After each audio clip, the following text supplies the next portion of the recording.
Are we ready? Yes? 1 moment. Okay, 1 minute, and we will start because we are in tight schedule.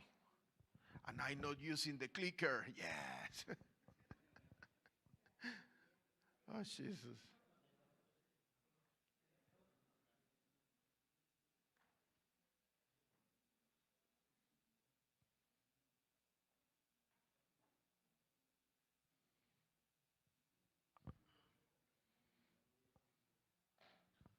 Oh, Jesus.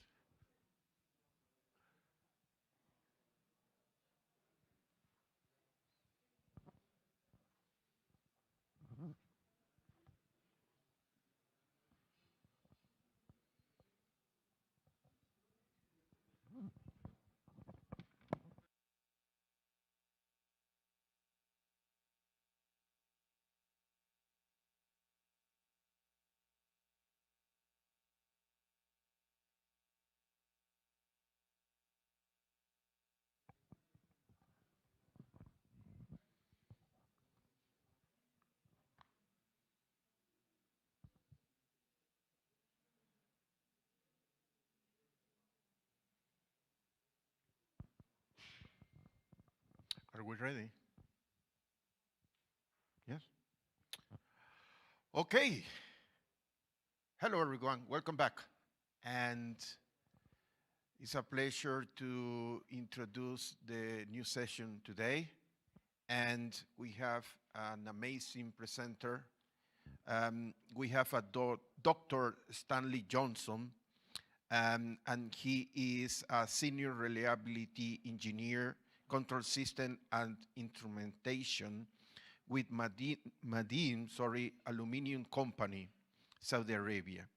Before joining to Madin, he was with SABIC, Saudi Arabia, Invensys, India, and Karunja University, India.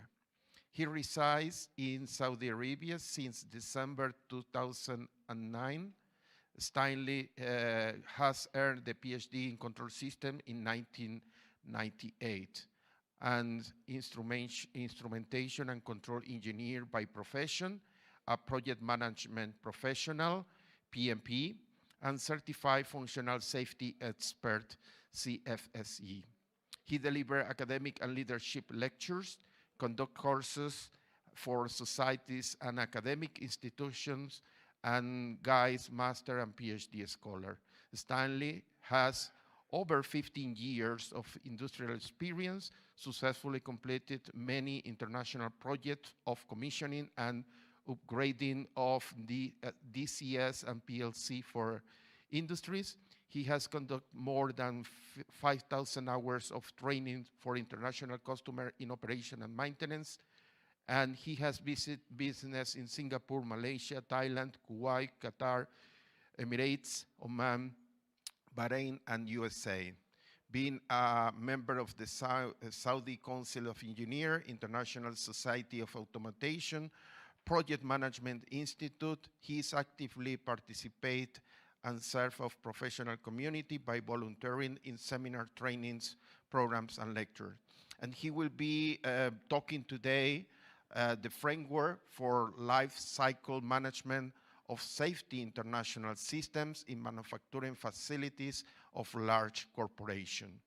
Well, it's my pleasure to present him, and the floor is all yours. Please try to keep track of the time, please. Thank you. Thank you. Thank you, Professor Francisco. Dear professors, esteemed professors in the field of automation and power electronics, and scholars and students, I am very happy to stand before you in this conference, international conference of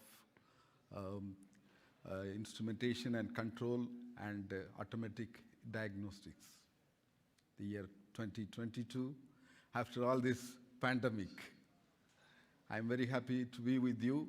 And since this is going to be more academic, and my participants, those who are listening, are from academics, I would like to make it more academic oriented. Though I come from industry, I would make a point to make this presentation will be useful to you academically when you go to the industry. Can you go to the presentation, please?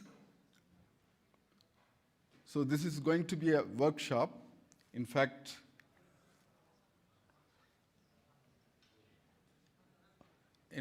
I was trying to make some quiz and try to get a feedback out of it. But because of the time constraint, I may have to forego those things. So this is the introduction for the workshop. The topic is framework for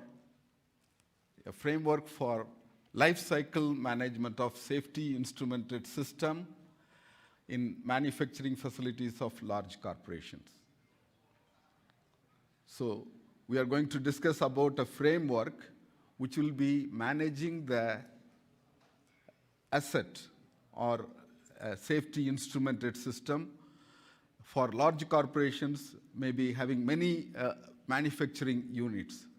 Like for example, I was working in SABIC. So in SABIC, we were having many manufacturing facilities. In Jubail itself, we have some 10 facilities, different location. And in Yambu, we have, internationally we have. So the same work can be used in the other units, this framework which we are going to discuss about. Okay. I was also now I am with Madin, and in Madin also we are trying to implement this framework. So maybe time permits, I will discuss some case studies in this one. Okay. So today's agenda will be like this. We will be studying, because we are talking about the safety instrumented system, it is going to be, we will give a basic process control, how we do basic process control in industry. My part of the presentation will be basic process control. You will understand how we use the automatic control systems like DCS and PLC to automate this process and provide the safety, and how the final element is one of the important in industry to provide the process control or the safety. So we'll briefly discuss about the valves, control valves. Then we will discuss about the SIS. SIS means safety instrumented system. Safety instrumented system, how it is designed, how the reliability is established in that, we are going to see that. Then we will see the framework of reliability instrumented system, which is the topic which I have proposed to disseminate to each one of you. So it will be the RIS framework we will discuss, and finally a case study, how this is implemented in industry, in SABIC especially.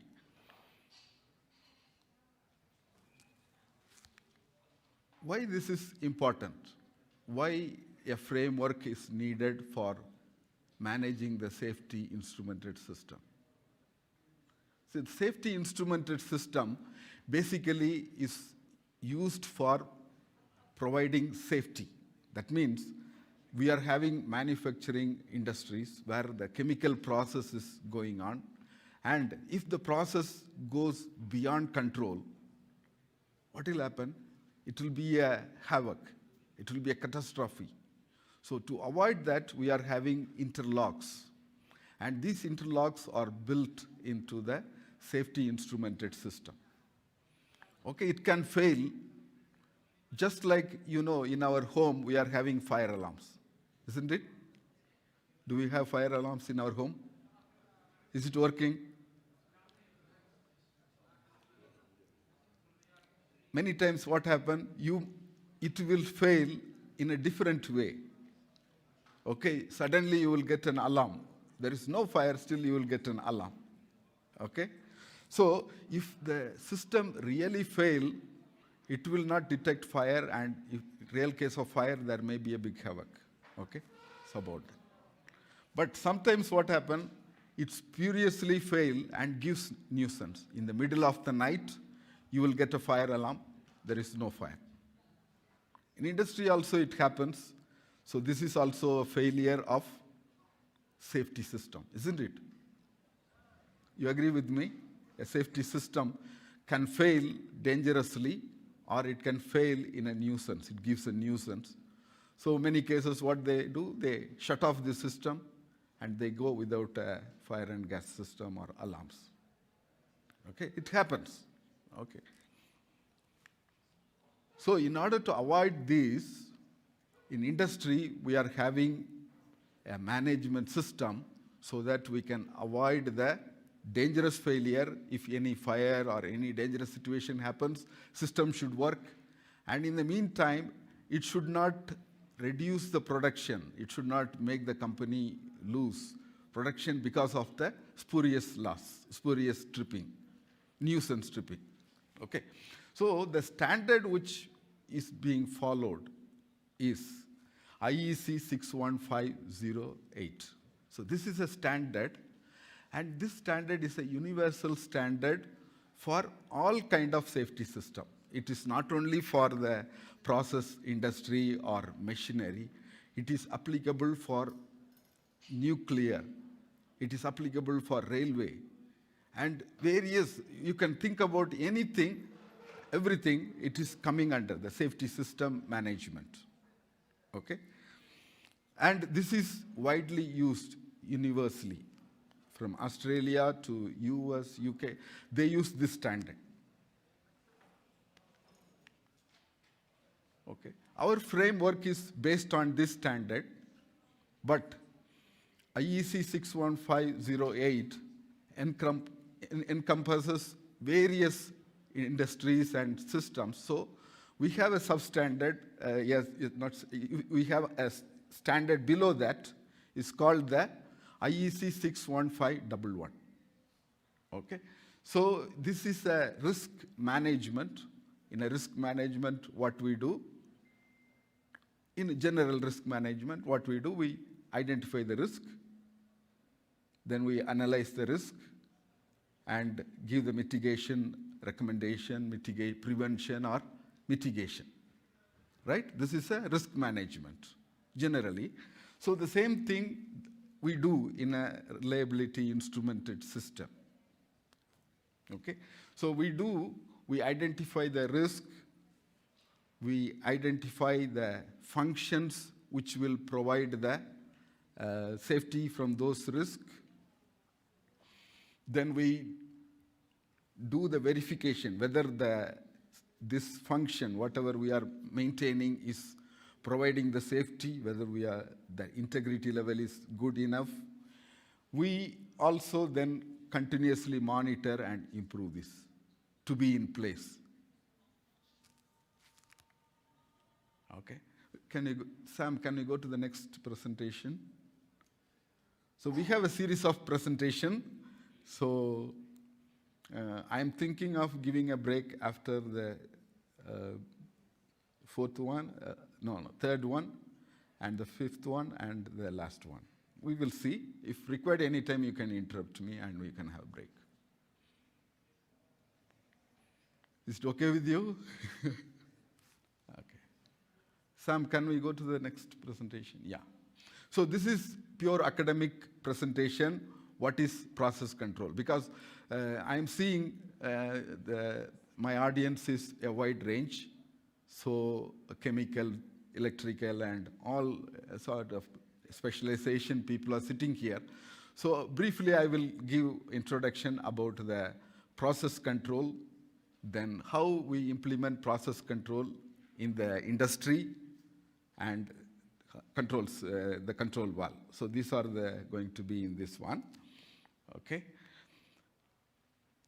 So what is the basic process control, and what is DCS and PLC, control valves, SIS, safety instrument system design, reliability instrument system, RIS, how to do this workshop.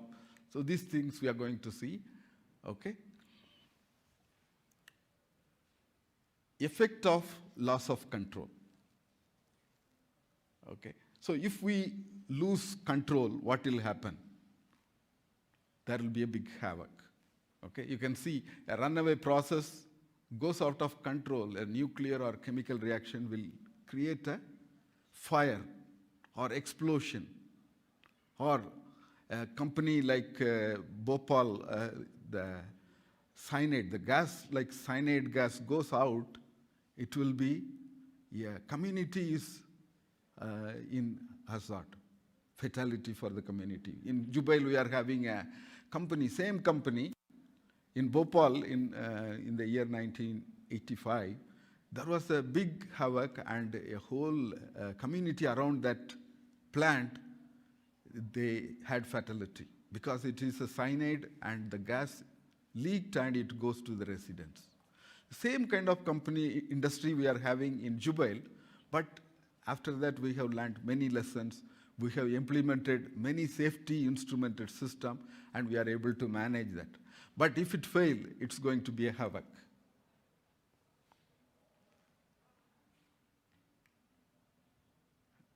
Okay. We are trying to understand what is a control system. Okay. See, what you see here is a control system, a process control. Here, what we are doing is, we are trying to maintain the temperature of the chemical by circulating steam. So in order to do that, we are having, technically speaking, we have many variables. We have a controlled variable, which is the temperature which we are controlling. We are having a manipulated variable, which is the flow of steam. We call it manipulated variable. We manipulate it and we control the temperature. Then we are having load variable, because if everything is constant, no need for a control. Okay, everything is normal, you can keep the wall at constant, but the inflow temperature may vary, the quantity of flow may vary, so there is a load variable. Okay. If a human being is sitting and controlling, what he will do in order to control the temperature of the material inside, he will see the temperature and he will open or close the valves, isn't it? Right? The same thing is done automatically by control system. Okay. We are having controller which will be controlling, which will take the information from the sensor. Okay. And it will give an output to the final control element. Can you see the second block? There's a final control element. And the final control element may be a control valve or motor or something, which will actuate and it will increase or decrease the manipulated variable and it will control the process. Again, it is sensed by the measurement element and signal is going to the controller. So here, the controller, what we are talking about is the DCS or PLC. DCS means distributed control system, which comprises many controllers. PLC means programmable logic controller. Okay. So you can see there are many different sensors used in the industry. We are having sensors for measuring the temperature, pressure, flow, and so on. We have many sensors. These are sensors which are called the transducers, converting one parameter into another. Okay. This is a transmitter. Transmitter is a sensor connected to another unit which converts the signal into 4 to 20 milliamp or a voltage or a digital signal which can be read by the controller. Okay, this is a transmitter. You have indicators. In the field, you have indicators, digital indicators, analog indicators like pressure gauge. These are all in the process control of an industry. Okay, you have recorders. In olden times, we were having chart recorders, but now we are having historians or the database where the information of the process will be recorded. We have controllers. When I started my career, we were having single controller, and in a plant there will be like thousands of controllers, and a control room may be a very large room with full of controllers. But now these controllers are replaced by computers, or we call it distributed control system, DCS.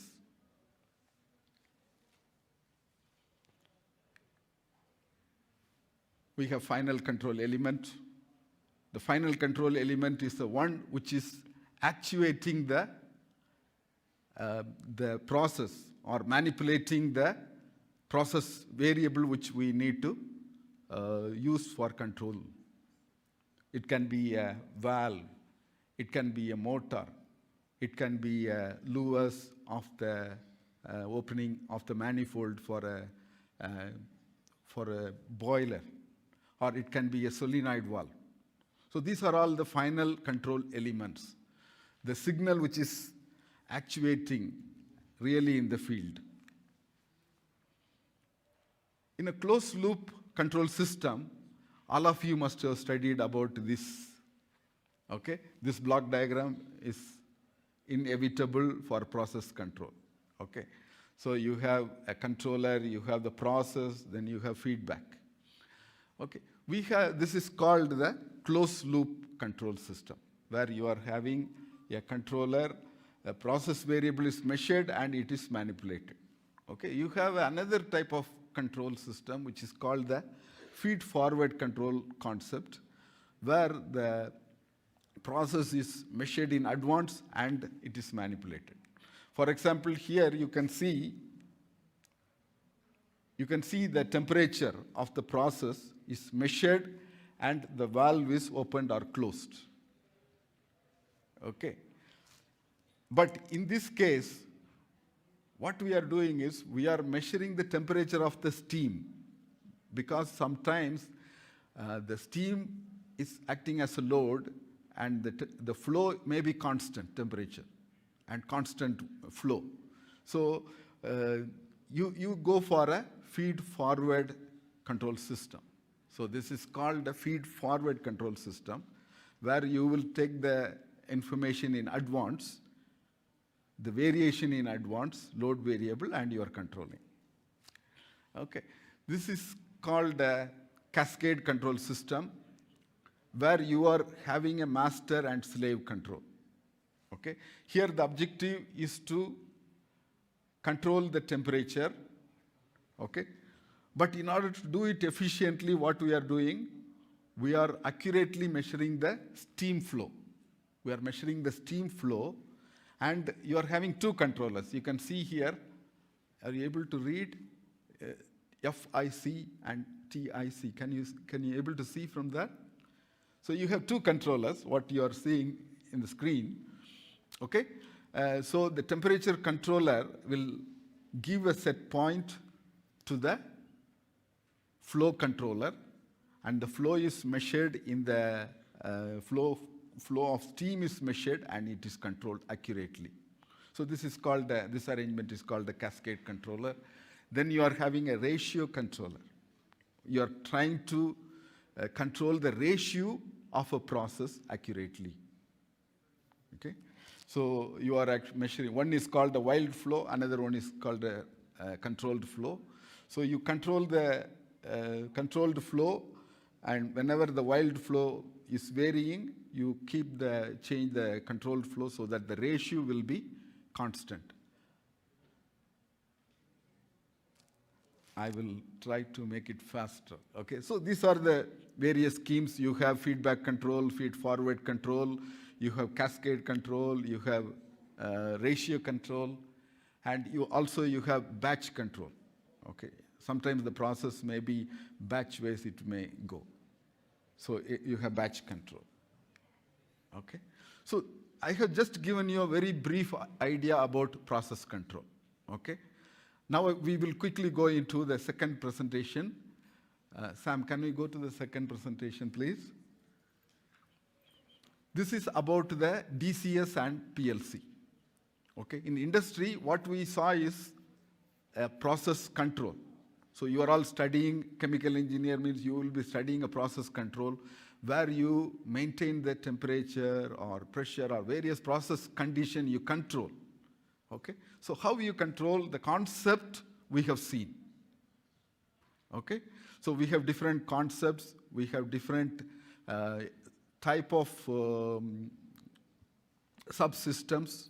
You have sensors, controller, you have final control element, and the variations happen, load variation happens, you have manipulating some parameters, and so on.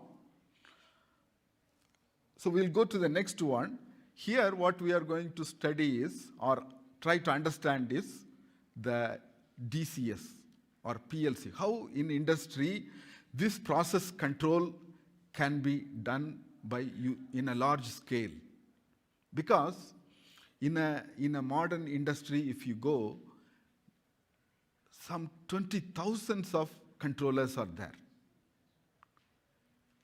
In my smelter, where I am working now, there are 50,000 instruments.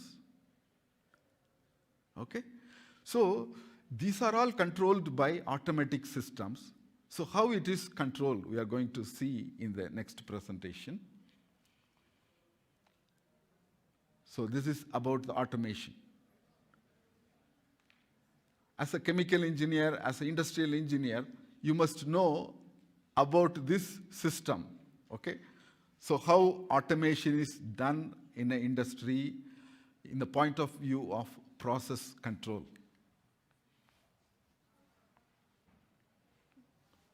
It's going to be very fast. I will not take too much time into it. Okay.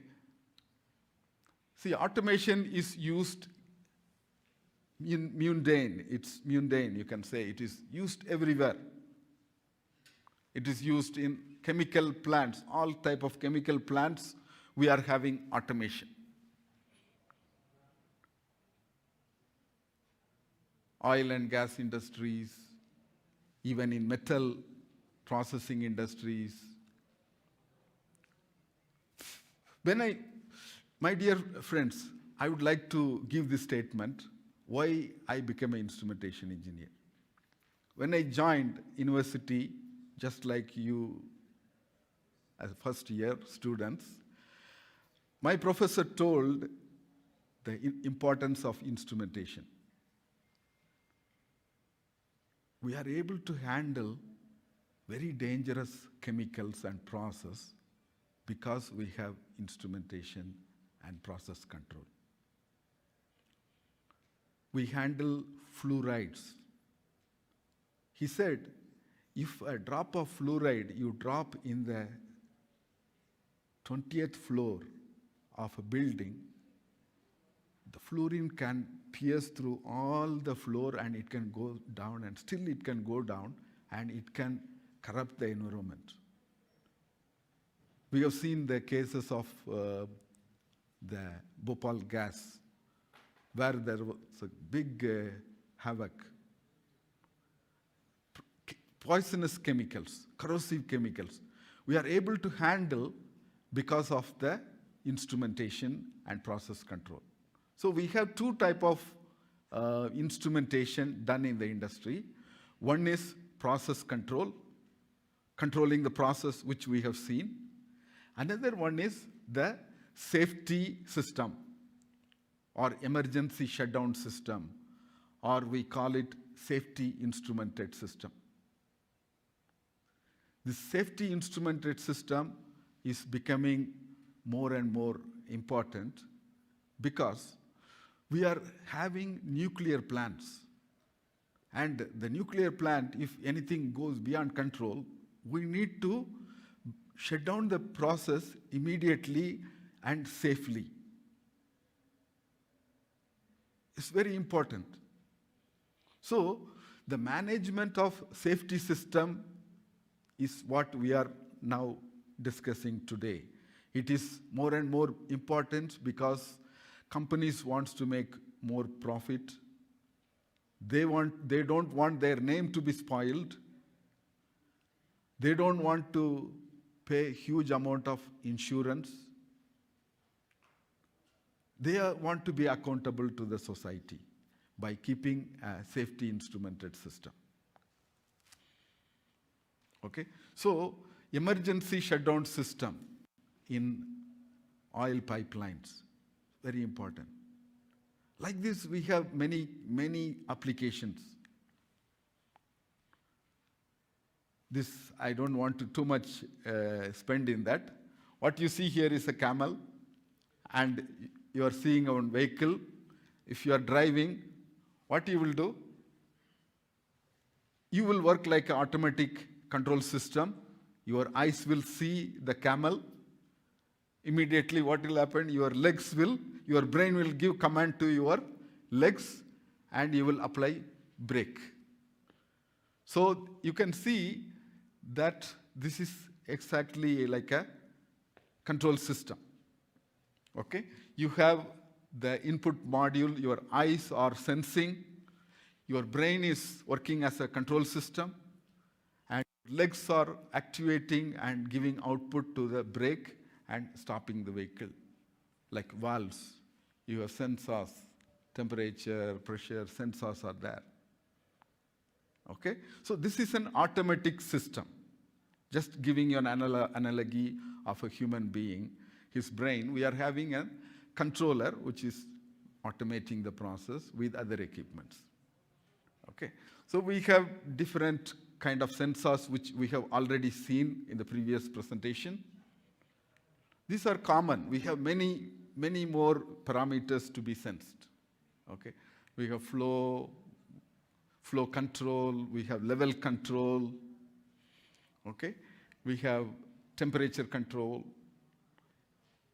Basically, in temperature control, you can control a temperature by using a steam or hot fluid circulating, or you can electrically, heat and you can control the temperature.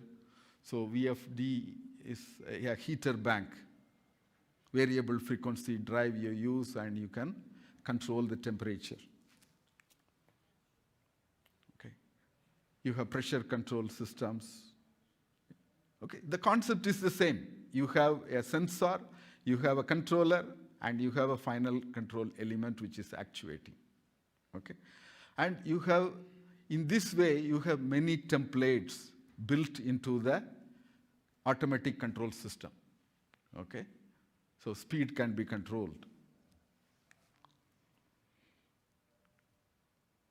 Okay, so in a DCS, in a distributed control system or automatic system, you are having various components. You have analog input, analog output. These are the modules which will take signal from the field. You have digital input. You have, in the digital input, if we are more specific, there are different type of digital inputs. We are not going into it. Okay. So analog signal is a continuous signal. I hope by now, because of the digital innovation, all of you must be understanding the difference between an analog and a digital. Okay? So analog means you will have a continuous voltage. You put a multimeter or you measure a voltage. Okay? So it's an analog value. It's a continuous variation. Okay. A digital is, you are actually having a digital value in numbers. Okay.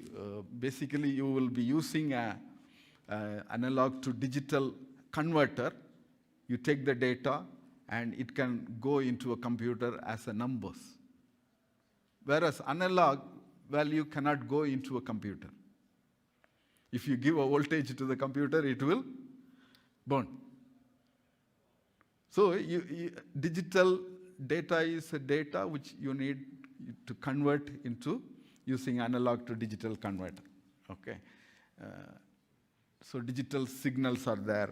You have the signals, some signals are 0, 1 kind of a signals.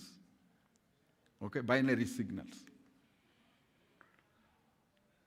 Okay, analog signals can be, you can see here 4 to 20 milliamp. It is still a standard because finally the real life, we have everything in analog. In reality, you don't have a VGA or SVGA or XGA resolution. It is an analog. Okay, so we are having 4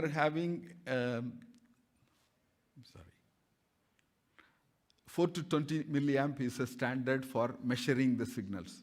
Because why we are having 4 to 20 milliamp instead of 0 to 16?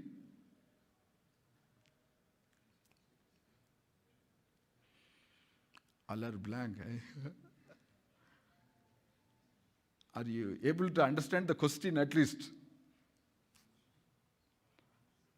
See, you can see there, analog signal, the standard which is used for the DCS or whatever the equipments we use, we are having 4 to 20 milliamp. Why it is not 0 to 16? That is my question. Okay, I will quickly, because this is actually, you are not pure instrumentation. The reason behind is, if I have 0 to 16, I will never know a failure of the instrument. Okay, because of some reason the power supply gone or equipment is not working. So equipment is not working, it will show 0. And the value is also 0, it will also, again it will be 0. You will not be able to differentiate. So we go for a 4 to 20 milliamp. 4 means 0, 20 means highest in the range. Okay, and we are having pneumatic signals also, 3 to 15 psi and so on. Okay.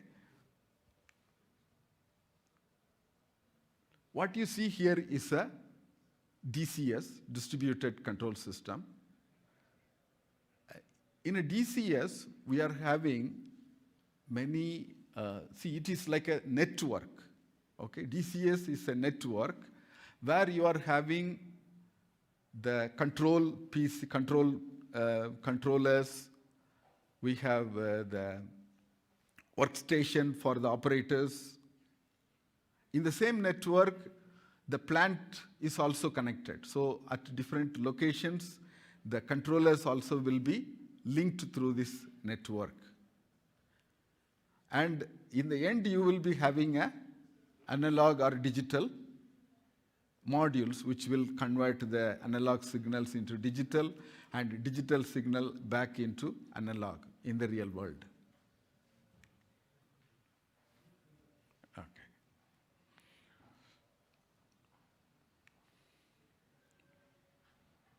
So this involves many software. Okay, in order to configure this DCS, we have software to configure. Okay, we have software which will be running into the system that will be used for the operators to operate and so on. Okay, you have many software. You have software for keeping the data as a historian. You have the software for report generation. You have software for alarm management and so on. Okay, so this is a wide range of products used in the process control automation. Okay, I wanted to explain you the difference between the DCS and PLC because we are not having much time. I want to go into my main presentation. So what you should know is, see, DCS is a system where a lot of analog inputs can be handled. Okay, a lot of analog process can be handled. Okay, but in a PLC, you may have a conveyor where most of the signals are digital or binary signals. And the number of IOs, number of input outputs may be less. Okay, so this is the difference between PLC and DCS. In the DCS, you can handle a lot of analog signals, and the total number of IOs may be very large. In a PLC, the IOs are lesser. In a industry where I was working in olefin plant, we were handling around 22,000 loops, control loops, which we have seen. Okay, whereas if we are using a PLC, maximum we can use maybe 10,000. Maybe 10,000 is a very high range. Maybe in thousands you can handle 2,000, 3,000 like that. And the applications may not be analog, it may be mostly the discrete kind of signals. Either it will be on, off, the position, limit switch, this kind of applications used in the PLC. Okay. We'll go to the next presentation.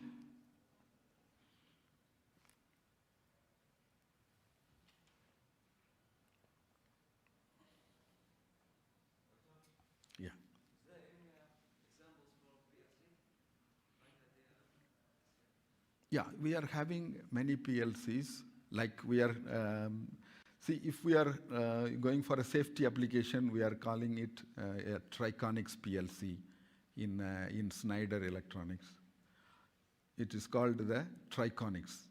The brand name is Triconics. And in Yokogawa, it is called ProSafe. So these are PLCs. Whereas DCS, if we see, Schneider is having a DCS called Foxborough. It's a one which is advanced. It can, in the same way you have Allen Bradley PLC, you have, which is PLC, but they are making it into a DCS by enhancing it. So different vendors are available who will be taking this automation as a project, and they will be executing this project. There will be EPCs and automation vendors. The EPC will give contract to the automation vendors, and automation vendors will do this. Okay. I think I would like to skip this presentation. Sam, we will go to the next presentation, please. See, basically, in this presentation of control valve, I wanted to explain you about the various control valves used in the industry, how the control valves are made fail-safe, and how they are working. But I will skip this one, we'll go to the next.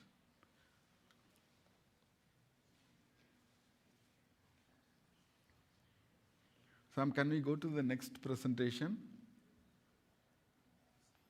after control valve?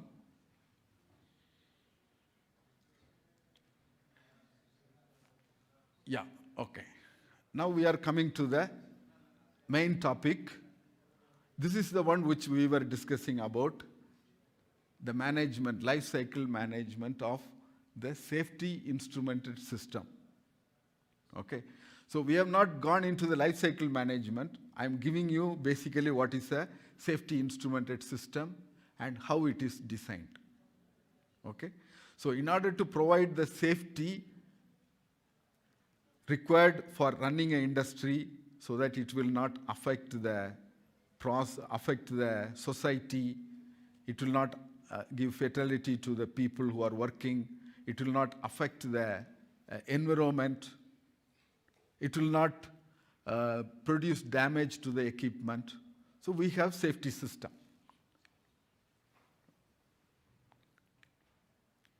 Okay. So there are a lot of terminologies which we will be using in the safety system. Okay. Because of lack of time, I will explain you only, I will just give you the description of only few, like safety system means SIS, safety instrumented system. We call it SIS. Okay? An interlock function, which we have seen, we call it as SIF, safety instrumented function. And the required reliability of this function is defined by a term called SIL, safety integrity level. Okay, we call SIL, but when people For people, it is still maybe they cannot understand, but it is talking about the integrity, safety integrity level. Okay.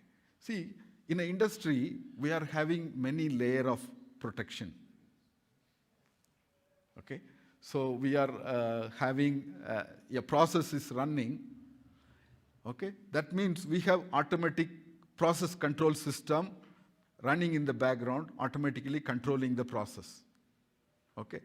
If the process is going beyond control, the DCS will provide alarms. And the operator will go and check and he will take action. So there is a process control and alarms in place. That is the first layer.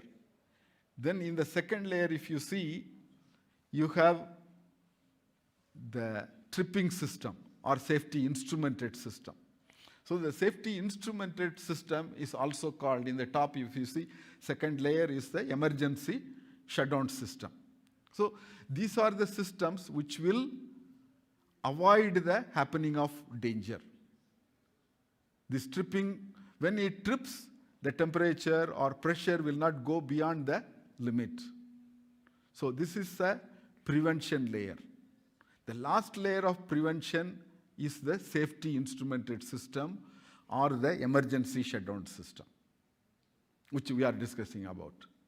Further, we are having the mitigation system. For example, you have a tank and the level control fail and the hydrocarbon or chemical is coming out.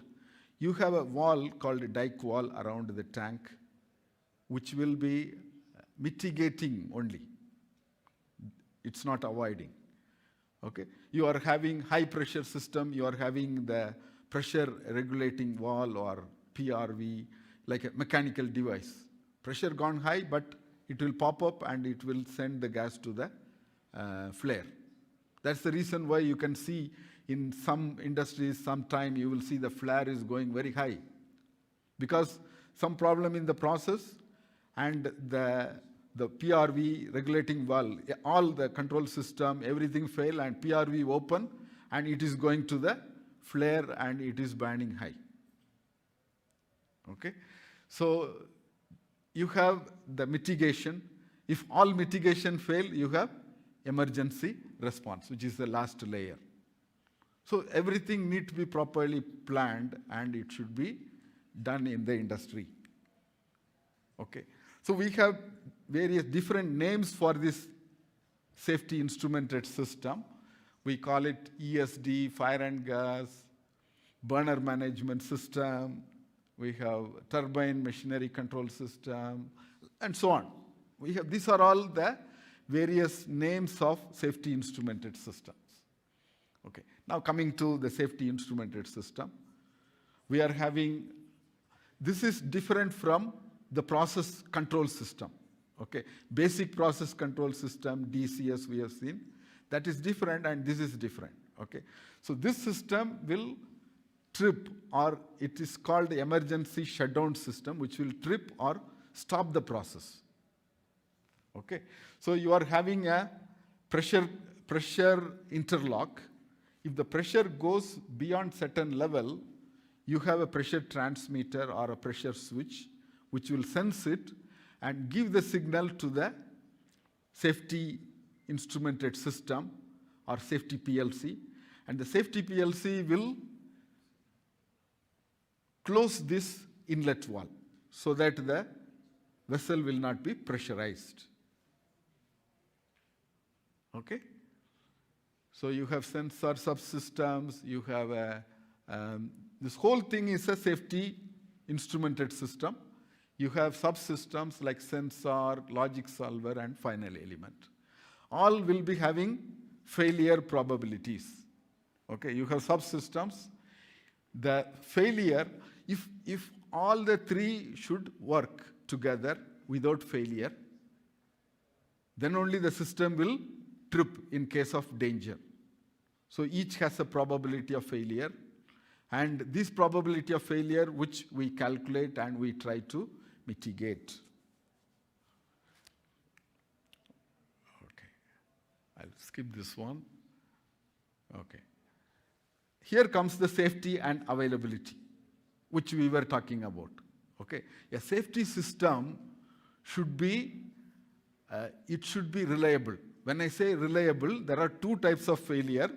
One is the dangerous failure. When the pressure goes high, if the interlock is not working, what will happen? The vessel will burst. This is one kind of failure. Another failure, my colleagues are producing, there is heavy pressure from the management to produce more, but at that time, this instrument failed, and it is saying high pressure, and it is stopping the valve. It will not only stop the valve, it will stop the entire process. And the production will be lost for 1 hour. This is another kind of failure. Okay? So one is safety failure, another one is availability. Because of this failure, your availability is lost. Okay? So you have availability and you have safety. If both are enough, then your system is reliable. Okay? In order to do this, we are having redundancy to avoid in order to make it more safer and in order to make it available to avoid the spurious failures, we are having redundancy in the system. Okay? We are, instead of having only one sensor, we may have 2 sensors. Or you may have 3 sensors, and we will be having voting. It will not work if you are having 3 sensors. It will not work or it will not trip the plant if only one fail. Because one can fail because of the instrument fault. Okay? So you have a voting. When 2 are failing out of the 3, it will trip the plant. Okay? So these are the redundancies we use in the safety instrumented system, and we do the calculations for the probability of failure. Okay? So there is a response time for the process. The SIS should respond before the hazard happens. Okay? There is a time for that. Okay? And based on the risk of a process, we are actually categorizing the interlocks or the functions into 4 categories. Normally in the industries, we have 3 categories: SIL 1, SIL 2, SIL 3, in normal process industries. SIL 4 comes into picture in a nuclear industry. Okay? So depending upon the safety integrity level, we are trying to maintain the instrumented system. Okay? How we maintain the instrumented system? In order to have the integrity, okay, we have 2 kinds of failures: safe failure and dangerous failure. In order to maintain the integrity of the process, we are maintaining the system. Okay.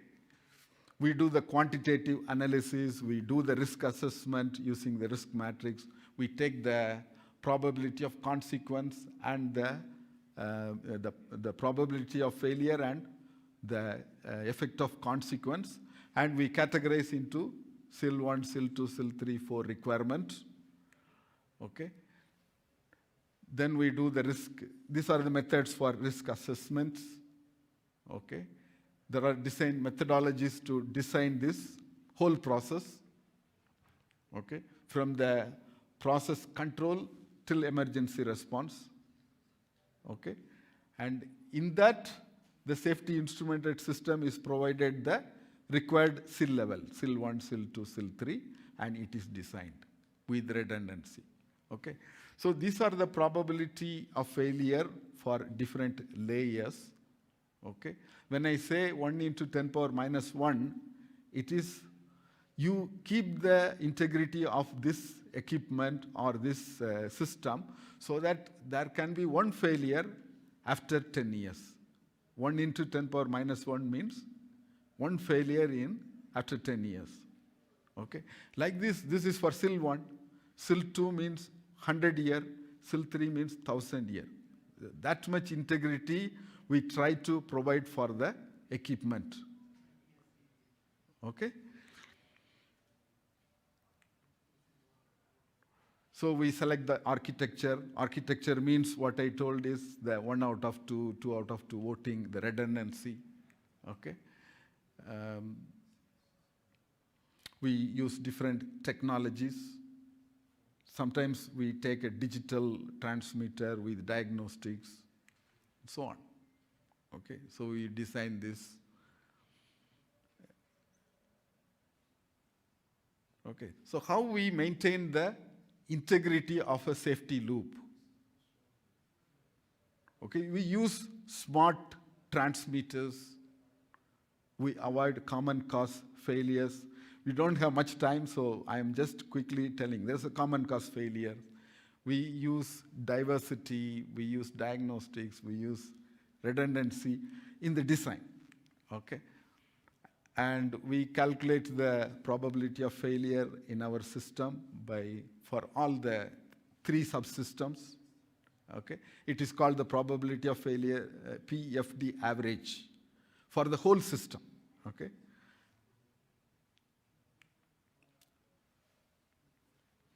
We collect the data from if it is a new equipment, the manufacturer will give the information, okay? In his manual, the probability of failure, diagnostics, all details will be available if you are using it for safety instrument system, okay? Otherwise, industries like SABIC, Mahadin, we are having a database and we have the failure information. So from the failure information, we can find out the failure rate. Okay? Failure rate is number of failures divided by the mission time, or 1 upon MTBF. MTBF means mean time to fail. Okay? So these are the reliability tasks we do in the industry. We have a framework which will do this automatically. Okay? So why the life cycle management is important? If you see, a lot of accidents happen, 40% of the accidents happen at the time of commissioning. And accidents continues to happen throughout the lifetime of the industry. When it happens, because the commissioning time, they change the specification or give wrong specification, or in the operation stage, they do not do a proper maintenance. Systematically, they close some of the safety systems.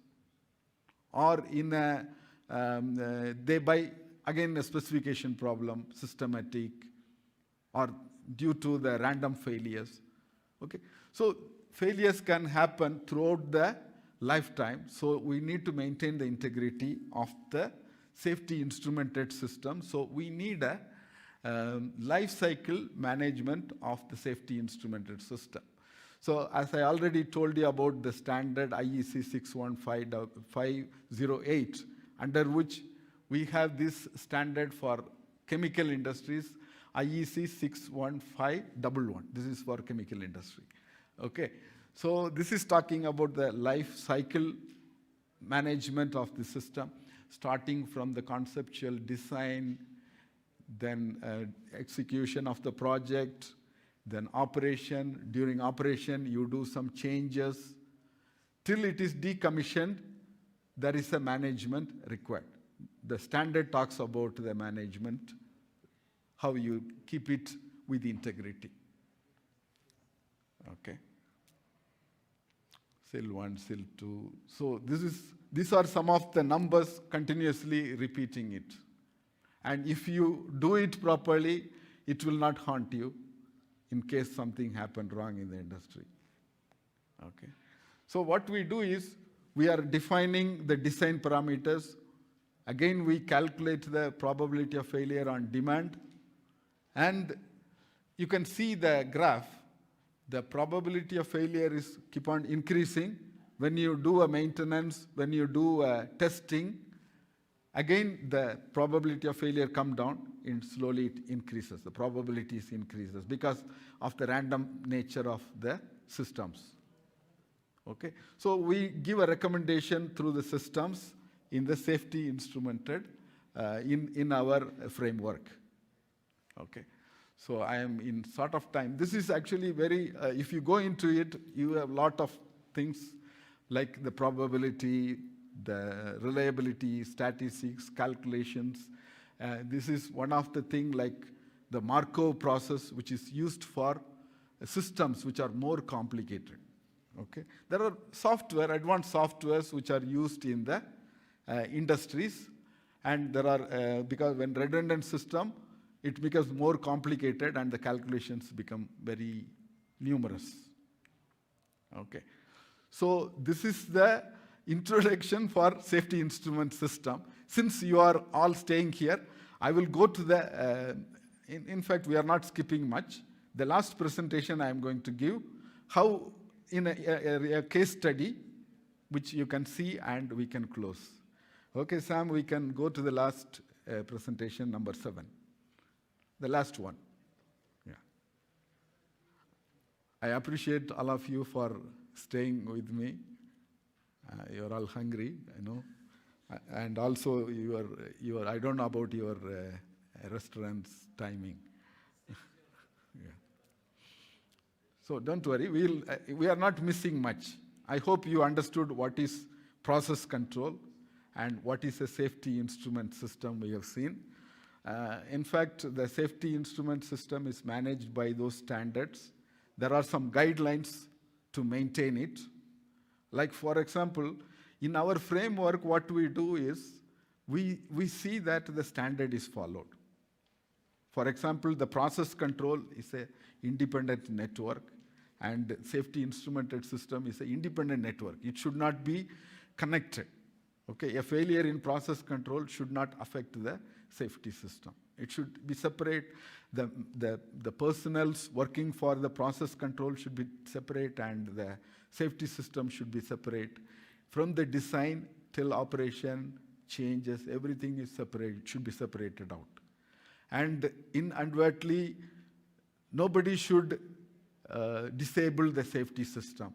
So this is achieved by doing the proof testing intermittently, depending upon the risk of the process. This is what our system is, our framework is doing. So the framework will be doing a systematic risk assessment, classify the functions into SIL 1, SIL 2, SIL 3. And again, we will be, based on the probability of failure, it will decide the proof testing frequency. And the proof testing frequency will be implemented in the ERP or in the scheduling system. And you will test it, and the failures are recorded. Again, the recycle, when the review comes, the MTBF and all the actual values will be used for the calculation. Okay. Can we go to the next presentation? Yeah, this is the last presentation. Okay. Sam, this is presentation number 7.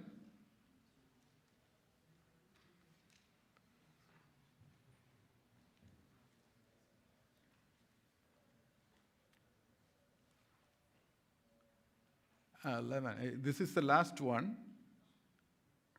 How we are managing a safety system in a MTBF, in a plant, in a hydrochemical plant of SABIC.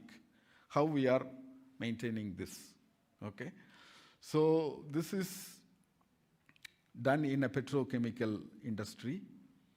Okay, this particular study is done for the function of hydrocarbon, pressure interlock of hydrocarbon outlet header in a CATOFIN reactor.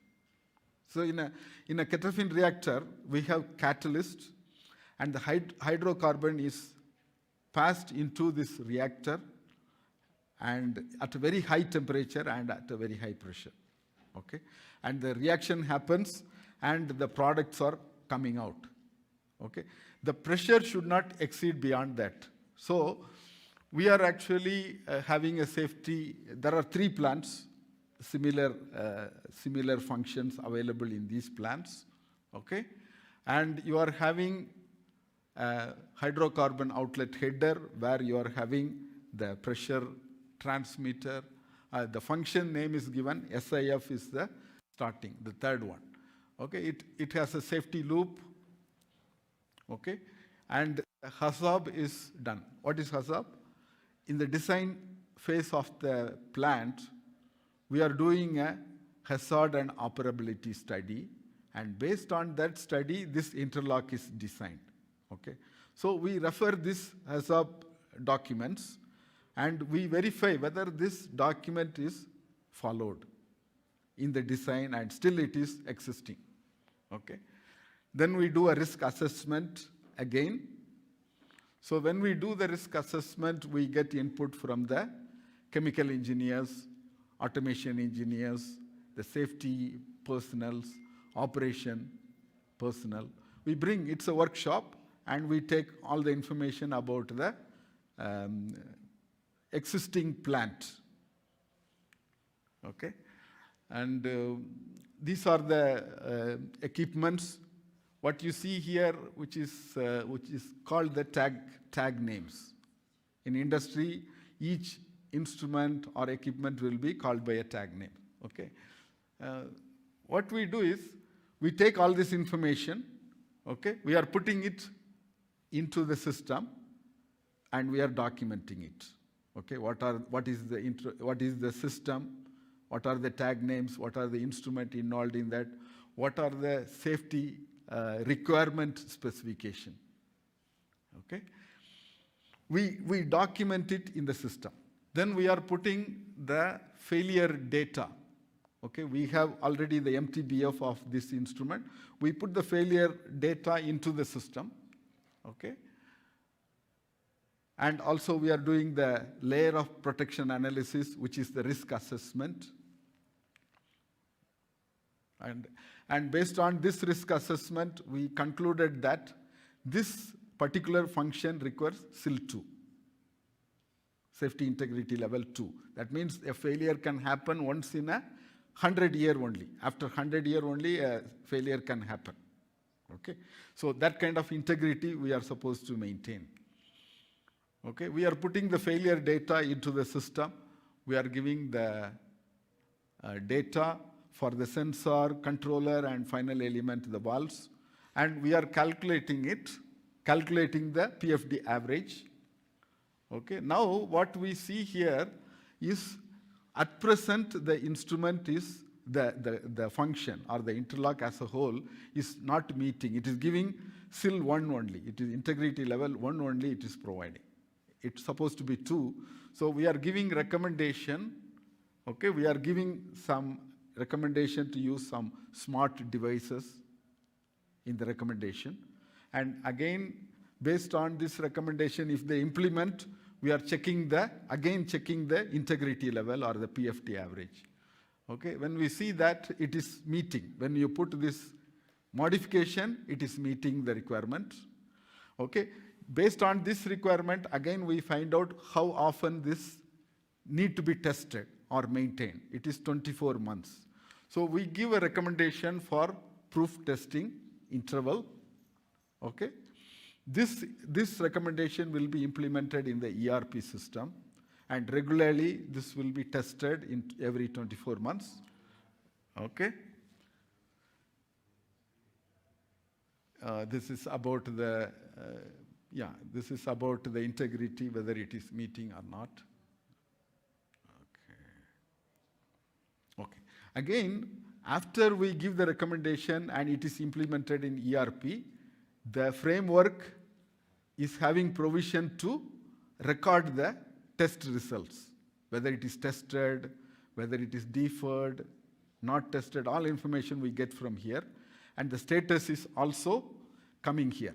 Okay, so this is the place where you can put the result of the proof test. Okay. So this is a task which is repeating, which can be used to identify, because there are so many tests need to be done in the industry. Sometimes they may miss it. Okay, so we have a facility to find out how many due, how many deferred, like that. And the corporate level, they are able to see this status, okay, because it is one of the KPI of the performance of the corporation or the industry. Okay, so a framework which I have shown you is used software called Meridium.